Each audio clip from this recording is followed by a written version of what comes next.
Emergency alert. Do not check the attic. If you hear footsteps above your room tonight, don't look up. She's been dead for weeks, but she still posts. The house was quieter than it had ever been, and yet, somehow it felt louder. Not with the sounds of life or laughter, but with a silence so heavy it pressed down on my chest like a physical weight. The walls seemed to hold their breath, the air thick with the absence of Mara. I stood at the bottom of the attic stairs, eyes locked on the faded wooden door that had been shut tight since that terrible day. They said she'd taken her own life up there. No one questioned it. No one dared discuss it beyond the bare facts. But every time I looked at that door, I felt the unsettling truth that maybe the attic wasn't empty after all. Mom and Dad had retreated into their own worlds of grief.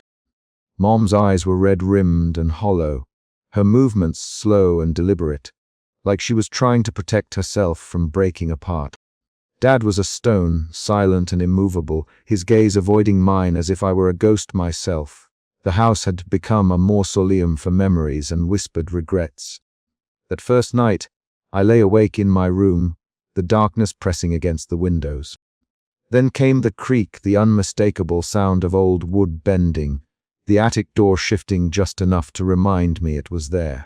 My heart thudded in my chest as I sat up.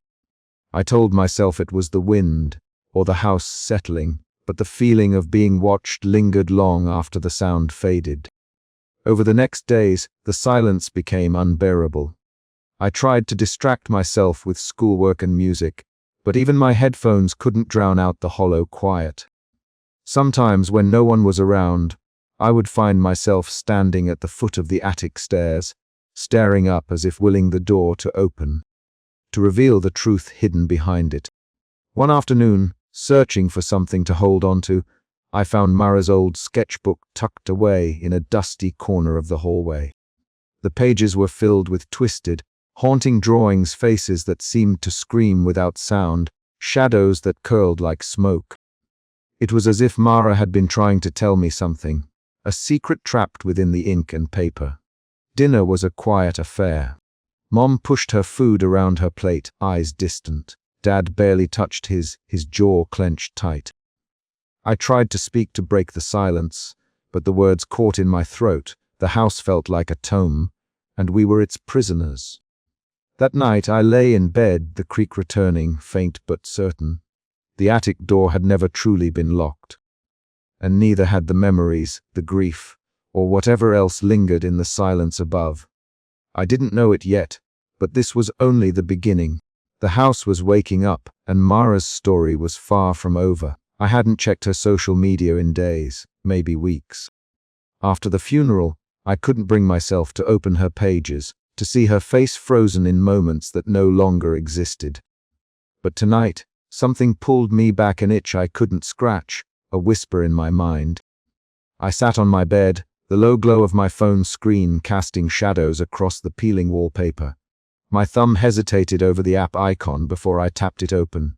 The profile was the same, her username still active, the photos and posts perfectly preserved.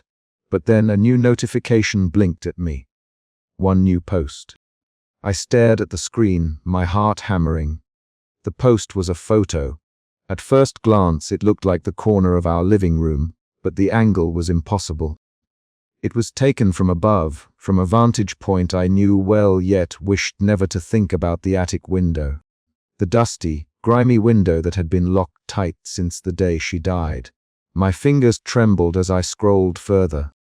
Another image appeared, a close-up of the kitchen table, with her favorite mug cracked along the rim half full of cold tea. The lighting was dim, the shadows long, as though someone had been watching from the darkened attic space. I blinked, trying to convince myself it was some kind of hack, maybe a friend playing a cruel joke. But who would go to such lengths? And how would they get those angles? I was the only one with a key to the attic, and I certainly hadn't been up there. The door was still locked tight, the rusted padlock a steady guardian to the secret above.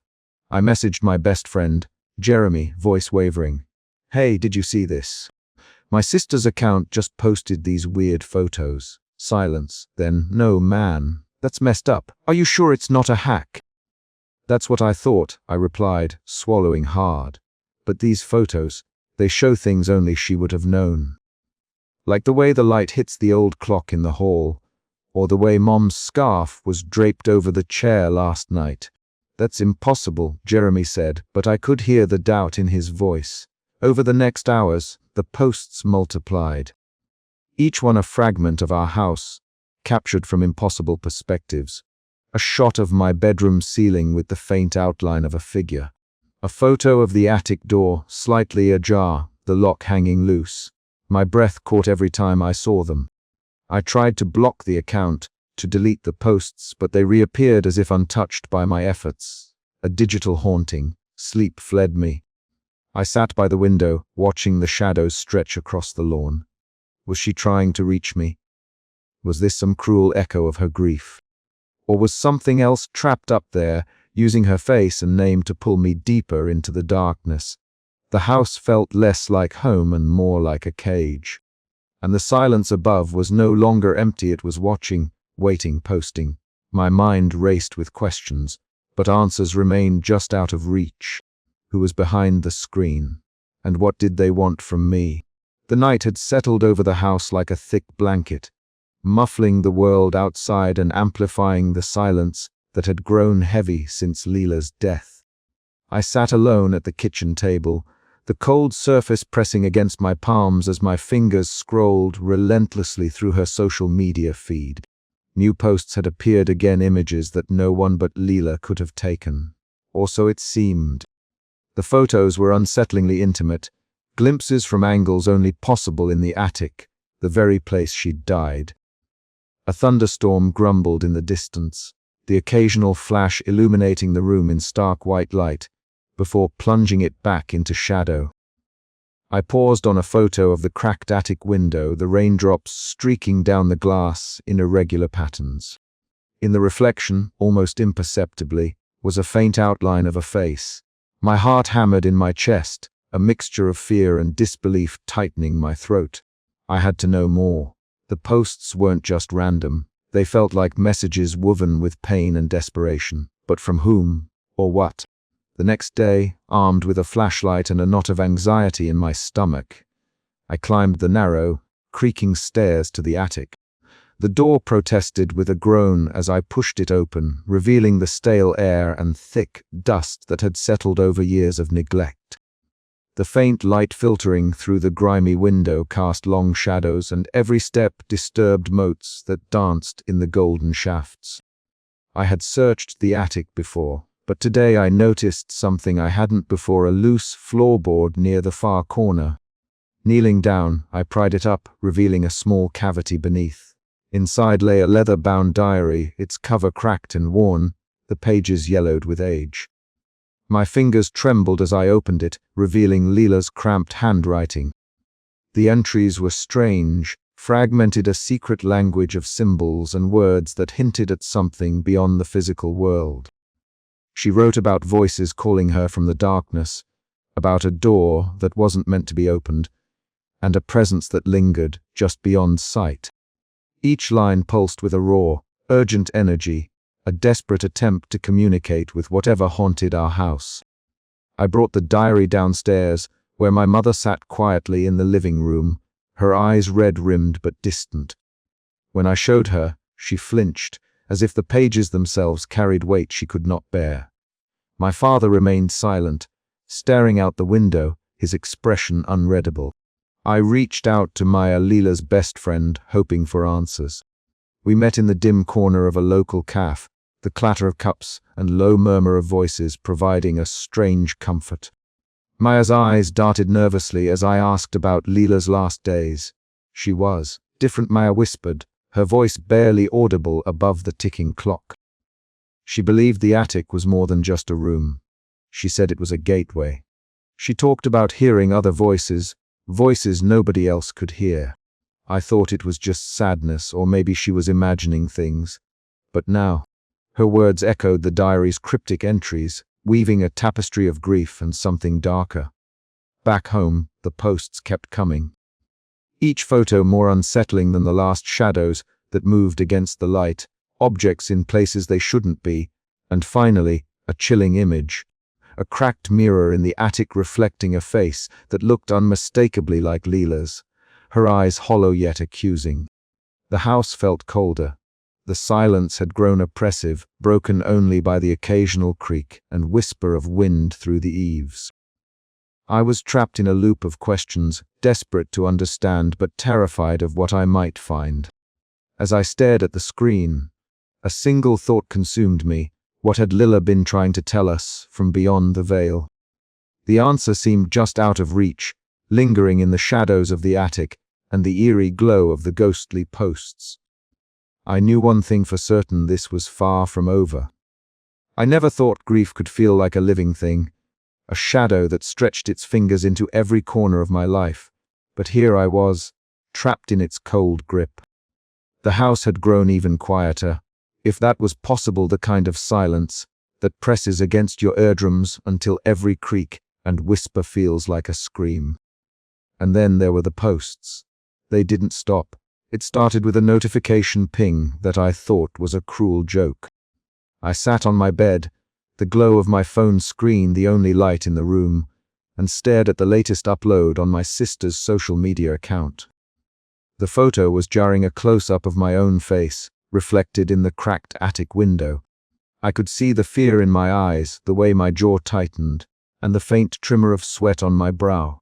How had she? Or rather, how had anyone gotten that shot? The attic was locked, sealed off since the day she died. My fingers trembled as I scrolled through the feed. Each image was more unsettling than the last, a blurry shot of the peeling wallpaper in the attic, a snapshot of a broken music box that had belonged to her, a photo of the staircase from above, angles only possible if you were inside the locked room. It was as if she was watching me, or worse, reaching out. I told myself it was a hack, some elaborate prank by someone who knew the house well. But the captions, they were personal, cryptic messages that felt like whispered secrets meant only for me. I see you, don't forget, I'm still here. One night, as rain hammered the windows and thunder growled low in the distance, I sat scrolling through the posts, heart pounding. A sudden cold blast swept through the room, rattling the attic door upstairs. It creaked open slowly, the faintest sound of her laughter echoing down the staircase. I froze, every instinct screaming at me to run, but my feet were rooted to the floor. I called out, voice hoarse, is someone there? Only silence answered, thick and suffocating. I wanted to believe it was the wind, or my mind playing tricks, but the air smelled faintly of her perfume, jasmine, and something older, like dust and forgotten memories. Desperation clawed at me. I tried deleting the account, blocking it, reporting it as fake. Each time the screen glitched. Then, like a cruel joke, the post reappeared, fresh and unread, with a new caption glowing ominously, I see you. Sleep became a battleground. In dreams, the attic walls closed in on me, peeling wallpaper transforming into faces from the past, my sister's smile frozen in time. Her ghostly figure flickered on the ceiling, replaying moments that haunted me, her silences, her sudden disappearances, the last time she looked through that attic window at me. I found myself trapped in a loop, day blending into night, reality and nightmare intertwined. The house wasn't just a house anymore. It was a vessel for memories and something darker, something that refused to let go. One evening, pacing the living room to shake off the weight pressing down on me, I heard the soft click of the attic door locking itself. I ran to it, heart in my throat, but the door was solid, unyielding. Yet the posts kept coming, each more invasive, each a message that chipped away at my sanity. I realized then that this wasn't just about me or the house. It was about her, a presence caught between worlds, using the only bridge left, the glowing screens that connected us all. And I was the only one who could see it, could hear it, could feel it. My grief had become a prison. But I refused to stay locked inside. As the digital clock blinked past midnight, a new notification appeared. My breath caught as I read the caption, find me. and I knew then that the loop was tightening, pulling me closer to the attic and whatever waited inside. The house was no longer silent. It was alive, and it was watching. I had to face it, or be consumed by it forever. The wooden stairs groaned under each step I took, the familiar creaks twisting into something sinister in the thick, stagnant air of the attic. I gripped the small bundle of ritual materials, tightly candles, a circle of salt, and my sister's phone, still lit with that impossible glow from the latest post. My heart thudded painfully against my ribs, every beat echoing the terror and hope swirling inside me. The attic was colder than I remembered, the dust motes dancing like phantoms in the narrow beam of the single light bulb hanging overhead. Shadows pooled in the corners, and the wooden beams above seemed to lean in closer, as if the house itself was holding its breath. I set the phone down carefully on the floor, the screen flickering with the ghostly image of my sister's face, her eyes wide and sad, fragmented like a broken video feed. The posts had stopped appearing on my phone, but here, in this claustrophobic space, her presence was undeniable. I traced the outline of the salt circle, fingers trembling as I lit the candles, the flames sputtering before steadying into a warm, flickering glow. "I don't know if this will work," I whispered, voice cracking. "But I have to try." The air thickened, a heavy pulse pressing down on my chest. I began to chant the words I'd found scrawled in the notebook hidden beneath her bed, words that promised to sever ties between this world and whatever was tethering her spirit to the digital realm. The temperature dropped further, breath misting in front of me, and the phone's screen flared bright blue before dimming to static. Suddenly, the attic door slammed shut with a violent bang, sending a shock through the old house. The candles flickered wildly, their shadows dancing like flames in a storm. I stumbled, heart hammering, muscles tight with fear but driven by a desperate resolve. The figure of my sister shimmered into view, her form wavering like a disturbed signal, her eyes locking onto mine with a silent plea. "Please," I said, voice barely a whisper. "Let go." Her face twisted briefly with pain, then softened, the flickering breaking into a slow fade. The phone screen shattered into shards of static, cascading onto the floor like shattered glass. The oppressive weight lifted slightly, leaving a hollow H in its place. I sank to the floor, gasping for air, the silence of the attic now absolute. The posts had stopped. The loop was broken. But as I looked around the dim space, I knew this was not the end. The house held its secrets tightly, and some shadows refused to fade. Outside, the night stretched endlessly, indifferent to the battles waged within these walls. I rose slowly, the ritual's residue clinging to my skin, and stepped back down the stairs, carrying the fragile hope that maybe, just maybe, my sister could finally rest. But as I reached the living room, the faint glow of a phone screen caught my eye. I froze. The screen was dark, no new posts. Yet the unease lingered. The boundary between the digital and the supernatural had been stretched thin, and I knew the haunting was far from over. "Mom." I called softly, footsteps echoing through the empty house. She didn't answer. The silence was heavy, but for the first time in a long while, it felt like a beginning rather than an end. I would face whatever came next. For her, for us, the attic door remained closed, but no longer locked, not quite. And in that fragile space, I waited for dawn. The house was quieter now than it had been in weeks, the oppressive weight of grief settling into something almost bearable. I sat cross-legged on the worn-out couch, the dim light of my phone casting a pale glow over my face. My sister's social media accounts were finally silent. The endless stream of ghostly posts had stopped. But the silence was not a comfort. It was a reminder. I scrolled idly through her last posted photos. Each image was a fragment of a life that now felt like a dream slipping away.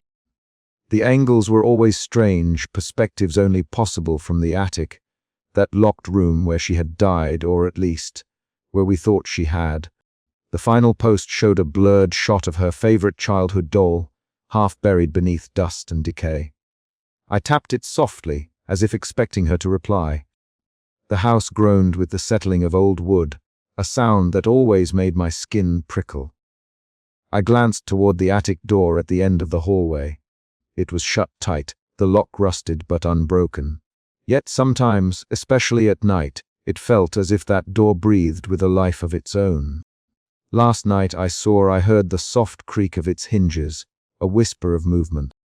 I wasn't sure if it was real or just the echo of my own fears. My mother sat across from me, her hands trembling as she clutched a faded photograph. Father was silent, retreating further into his own world, his eyes distant and unreadable.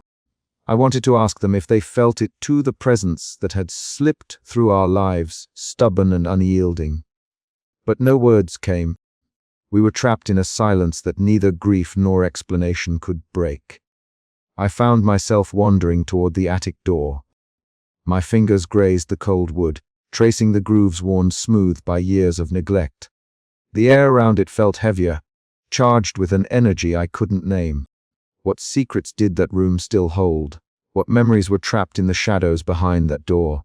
Late that night, as I lay in bed, my phone buzzed. A new message. From her account. But how could that be? The account had been dormant for days. I hesitated before opening it. The screen revealed a photo one I hadn't seen before. It was of us, taken years ago, caught in a moment of laughter and sunlight. The caption was simple, "Remember me." A shiver ran down my spine. Was it a cruel prank, a glitch, or something else entirely? I stared at the photo long after the phone slipped from my hand. Maybe she was still reaching out, somewhere between memory and the unknown. Maybe the attic was not just a room in the house, but a threshold. Morning light spilled through the curtains, but the house felt unchanged. The past had not loosened its grip. The posts had stopped, but their echoes remained, woven into the fabric of our lives. I knew then that moving on wouldn't mean forgetting. It would mean carrying her presence differently, accepting the haunting, the unanswered questions, the silent messages left behind. And maybe, just maybe, finding a way to live with the silence above. The attic door remained closed, but it no longer felt quite so locked. Somewhere beyond it, I sensed a quiet waiting, a story unfinished, and I wasn't sure if I was ready to face what came next.